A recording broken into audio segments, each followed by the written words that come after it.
termine avec le Mali. Au Mali, situation sécuritaire bi elle s'est fortement dégradée avec l'entrée des membres du JENIM. Le ministre de la Défense tué avec son épouse et ses enfants. Le chef du renseignement tué.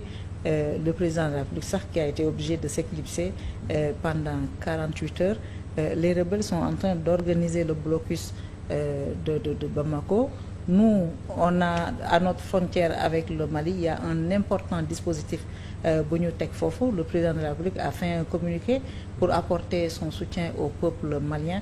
Mais est-ce que foofu la ñu war a yem? Bon, la question. Ni ñu affaire bi nar a impacté.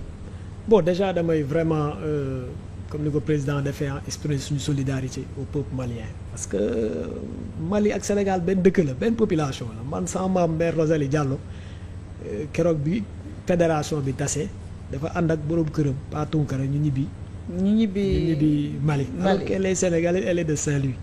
Donc tey man au Mali j'ai des cousins, des frères, des sœurs. su ma juumul suñu entraîneur équipe nationale il paraît que sa maman est malienne. Juste il paraît que aussi l'administration malienne en grande partie am na yu bëri ñu fi jaar. Donc c'est ni ñu jeganteeg ñoom yaakaar naa ce n'est plus à démontrer. Donc ñoo ngi leen di exprimer suñu solidarité.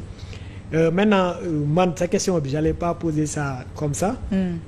Moi en tant que journaliste j'aurais dire est-ce que loolu rek lañ def.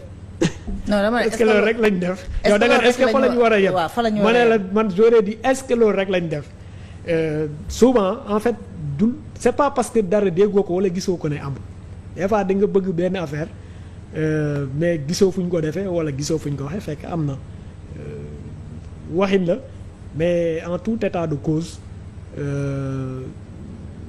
le Sénégal est très vigilant par rapport à ce qui se passe.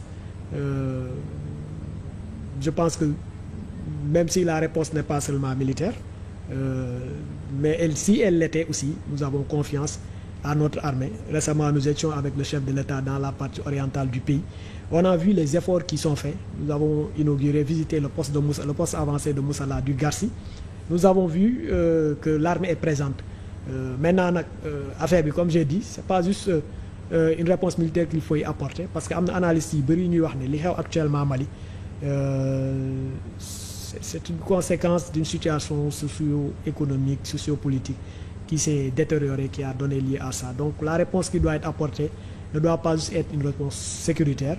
Ce qui est sûr, moi, au plus haut niveau, au niveau de l'État, les gens ont entière conscience de ce qu'il faut faire et je suis sûr qu'ils sont en train de le faire.